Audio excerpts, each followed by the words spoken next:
and it's recording. Thank you very much, Georgette. Thank you for inviting me today. I'm very happy to be presenting. And indeed, my day job, as I'm joking, I'm working as policy manager for ECSO. And I'm also operation coordinator for Women4Cyber, which initially belongs to ECSO. So it's all interlinked. That's why maybe I will... Yeah, so very quickly, a few words on ECSO. So ECSO was established as the contractual public-private partnership with the European Commission on cybersecurity, where we do bring the entire European cybersecurity community. We represent 7 categories of stakeholders that include large companies, SMEs, but also research centers, universities, and as well the national public administrations from all European countries. And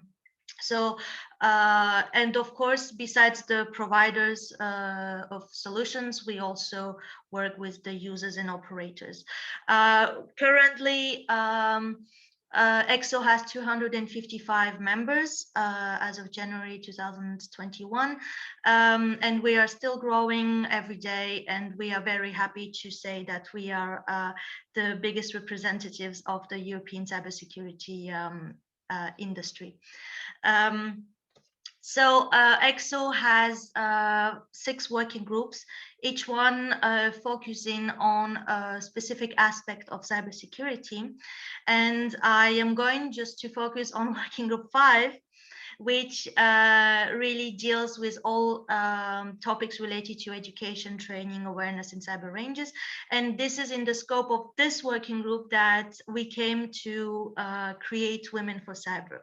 Now, Women4Cyber started as a result of discussions that we had, many discussions that we had about the serious gap in cybersecurity professionals that we could see in Europe and globally. But we decided to really focus on Europe, and we launched Women4Cyber primarily as an initiative in January 2019.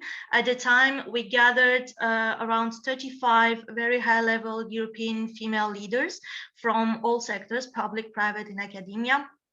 We put them around the same table, and we had one full afternoon of discussions about what concretely could be done to encourage more women, more girls towards cybersecurity education and cybersecurity professions. As you can see, the meeting took place under the patronage of, at the time, Commissioner for Digital, Maria Gabriel, who has been ever since a great supporter of our initiative.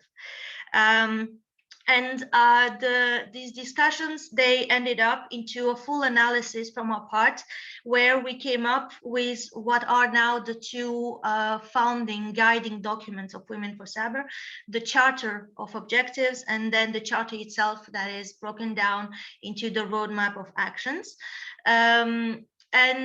This is a little timeline of this first year of activities, because suddenly everything accelerated, because from the moment we launched the initiative, we got such a rise in the community. Many people started coming forward, and it was as if it was a bubble bursting. All these women who were actually working in cybersecurity, who were interested, and all these men as well who were working with women, or who were looking to hire female professionals. They all came forward, and it was the start of this huge snowball effect. And very, very quickly we realized that we could not do anything concrete if we remained at the phase of the initiative. So crazy idea from my part, but with the Secretary General of ECSO, so my boss, Luigi Rebuffi, I worked very intensely for an entire summer of 2019, and in about 2 months, we established the Women4Cyber Foundation. as a spin-off to ECSO, but that would be its own entity and will fully support the any activity that we would launch towards the objective of promoting gender inclusion in the cybersecurity field. And then inside the foundation, we created the governance structure. As you can see here, what we did is that there is the Women4Cyber Council, which is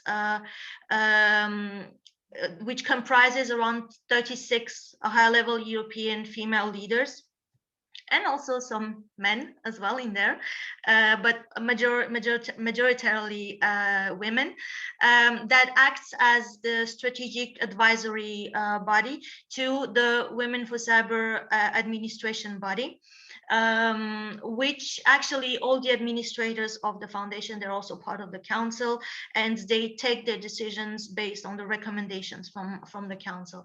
Underneath there is the secretariat provided by myself, a colleague, Nina Olesen, and another colleague, Saskia Brückmann. We are three there doing the operational day-to-day coordination and driving the activities of the foundation. The work streams, they are representing the different sections of the roadmap of actions, which I mentioned earlier, that are meant to tackle different aspects of the challenges.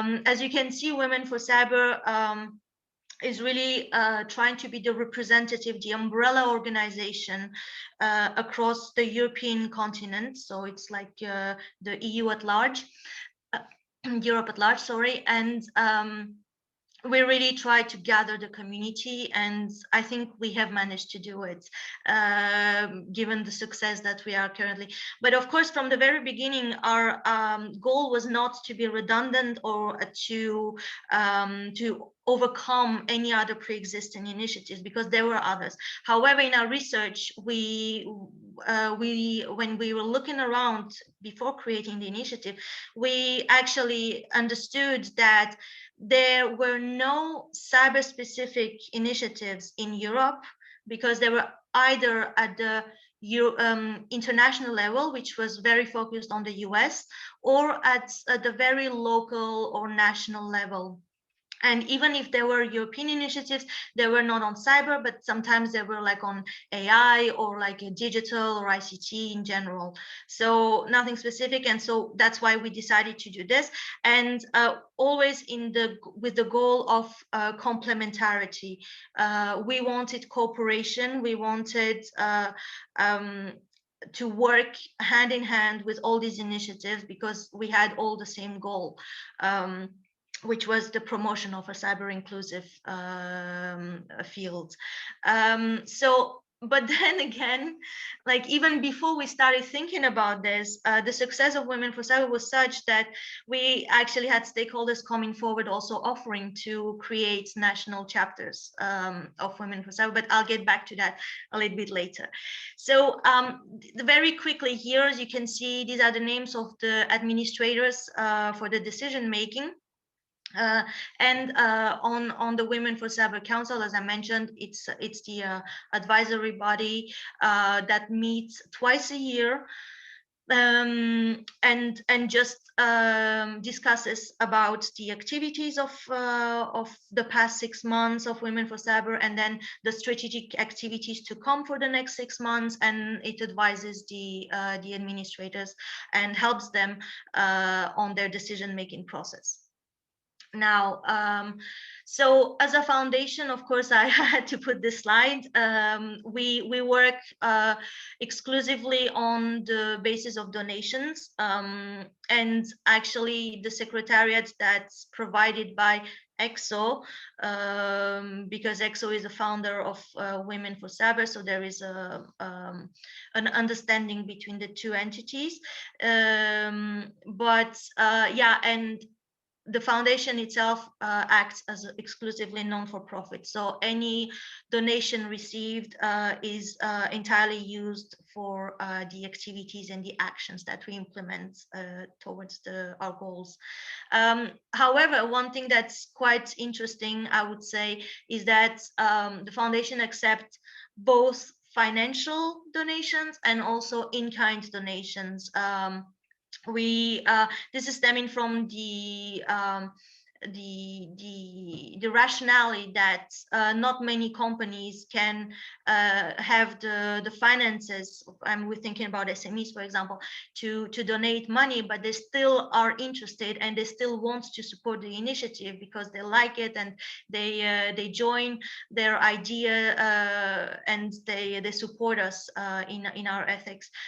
So what they could do, for example, is provide, for example, access to events they're organizing, or some professional services, or courses, online courses, for example, and such things. So we are really open to all types of cooperation on this. Yeah, so some key messages, as I said, one of the biggest key messages I would like to really underline is the fact that we work both with women but also with men. This is a very important message to us because we really know that cybersecurity is such a horizontal field that it touches all the other fields, and the fact is that we cannot build an effective European cybersecurity ecosystem without taking into account half of the population.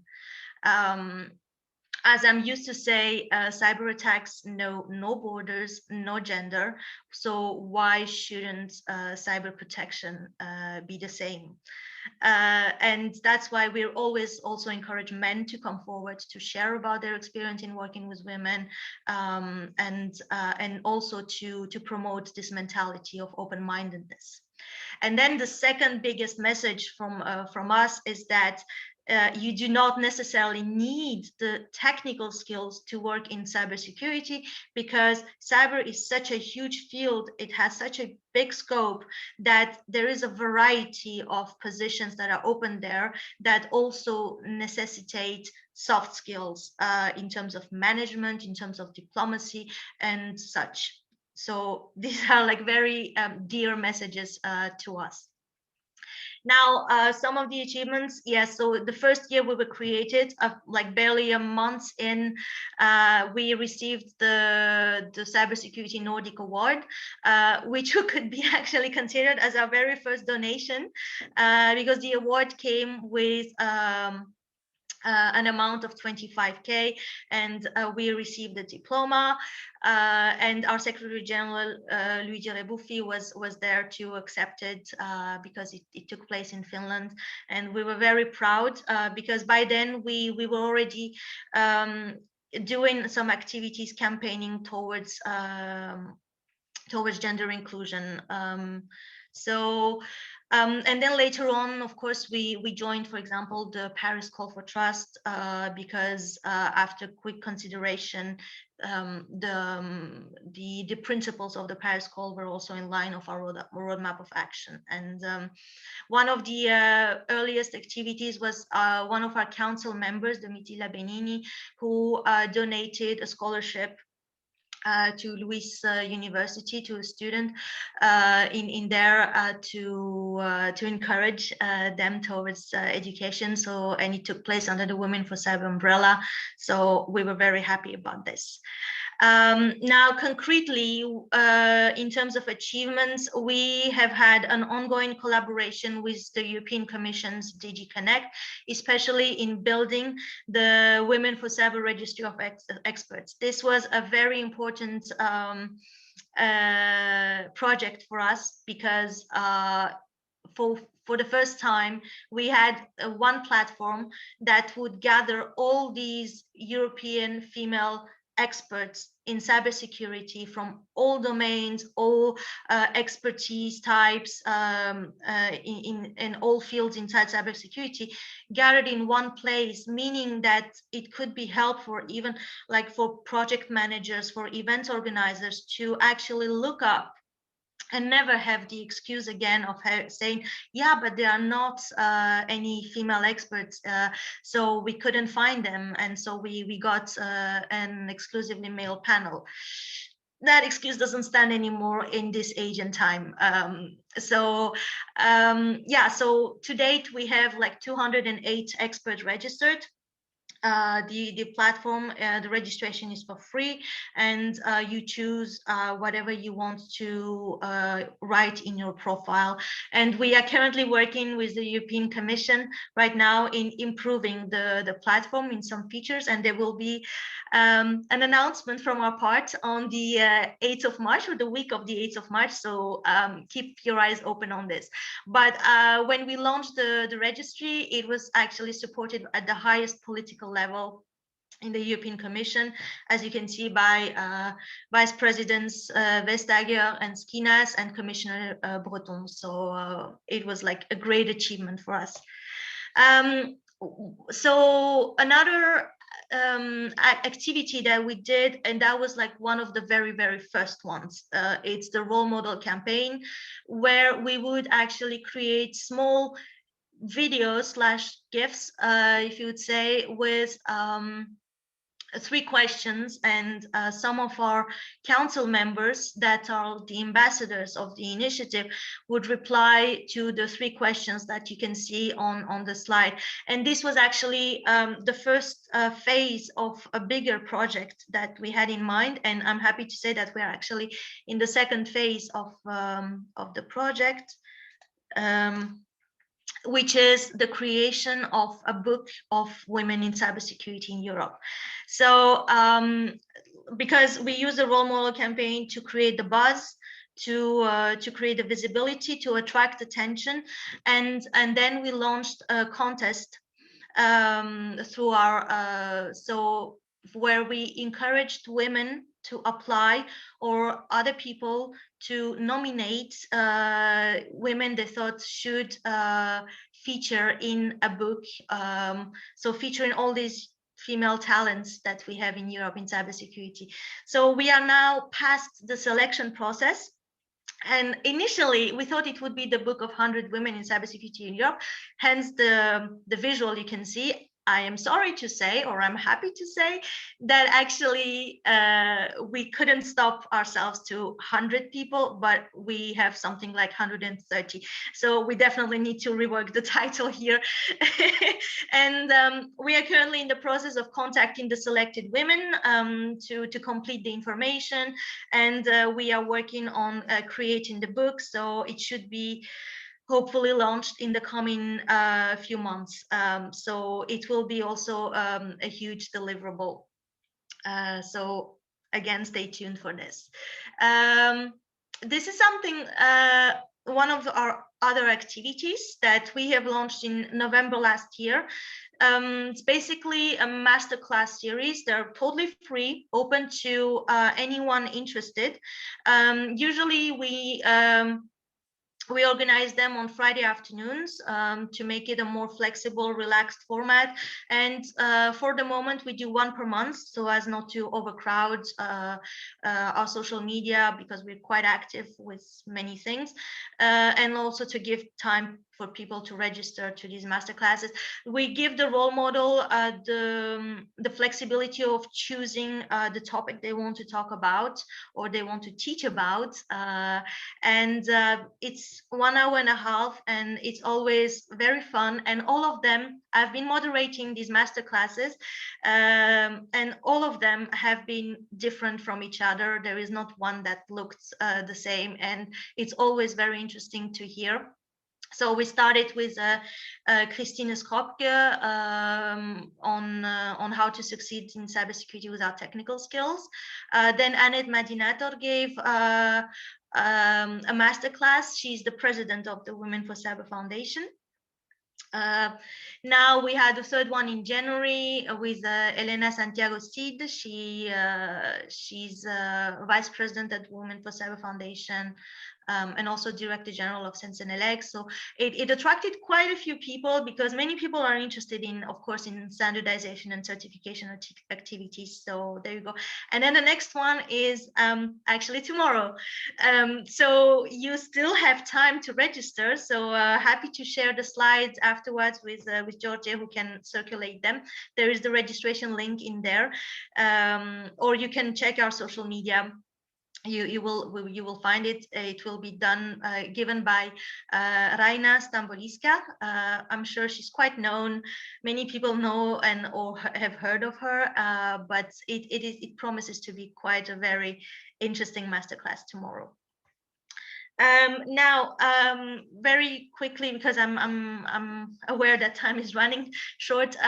This is actually one of our biggest prides, I would say, as I mentioned it earlier in my presentation, is that people have been coming to us saying, I want to build a Women4Cyber chapter at the level of my country. And we wouldn't believe this, and then we started in a rush, like working intensely to prepare the right framework to this. Thank you for the time. Yeah, and it was crazy because we didn't even have to go to the stakeholders and ask them to create chapters. They were coming to us, and we really quickly understood actually the perks of having national chapters, because while we do work at the European level, we act as an umbrella organization, we have the visibility, we bring the awareness, we gather, we federate the community. We understand that every country has its own ecosystem, has its own sensibilities, and each country is very different from the other one. So we could not like copy paste and apply the same experiences. I don't know, let's take Serbia and to Portugal, for example. Quite different, very different, or even Portugal, Spain, different as well. So, you know, and also the fact is national chapters are closer to the ground, closer to their own national communities, and they were actually more able to do some operational work, like for example, hackathons or like more operational activities than we could ever do from the European level. And we were like, okay, let's go for national chapters. So we worked in yeah, I'm not going to read the entire thing, don't worry. But this is just to show the existing documents that we've created for any interested stakeholders. So there's first the application form, and then there are like the European chapter rules and procedures, which would be the contract for any approved chapter by our administration body. And yes, we do have also international chapter guidelines for Beyond Europe, because currently we have a pilot project to create a Women4Cyber Asia Pacific. So now that is going very far, but yeah, let's see. It's a pilot project. We will see how it goes, but our priority remains on Europe, and this is where we go. So there is a full procedure, but this is for any interested stakeholders, and we usually have bilateral meetings with the stakeholders to explain to them the procedure and how it goes. So this is a very quick visual that I came up with today when I was preparing my slides. Currently, we have 4 fully operational launched chapters officially, which are Spain, it was our very first chapter, Albania, North Macedonia, and Lithuania. Italy, Luxembourg, and Serbia are approved chapters by our administration body, and they are working now on being launched officially. And actually, on the 8th of March, we're going to announce the official launch of Serbia and Luxembourg, and Italy's shortly following afterward there. So we have 7 up and running chapters right now, and they all are represented into the operational committee, because once we have created these national chapters, we're like, okay, it's good that you have your national chapter, but now it's good that you create a network of chapters and you discuss and share your experience and lessons learned with other chapter coordinators or chapter presidents. It's also another way of creating this big spider network of interested stakeholders. And again, as well, in these chapters, whenever there's a creation of a chapter, we of course encourage strongly to have a good governance, but also to have representatives from public, private, and academia in there, and never to forget to include men in there. So that's a very important aspect, and we really are adamant in having our chapters respect the ethics of Women4Cyber. So these are the different ways in how to get involved in Women4Cyber. So I can only encourage you to circulate the link to the registry of experts, which was in the slide, to any female professionals of your network, and encourage them to register in there.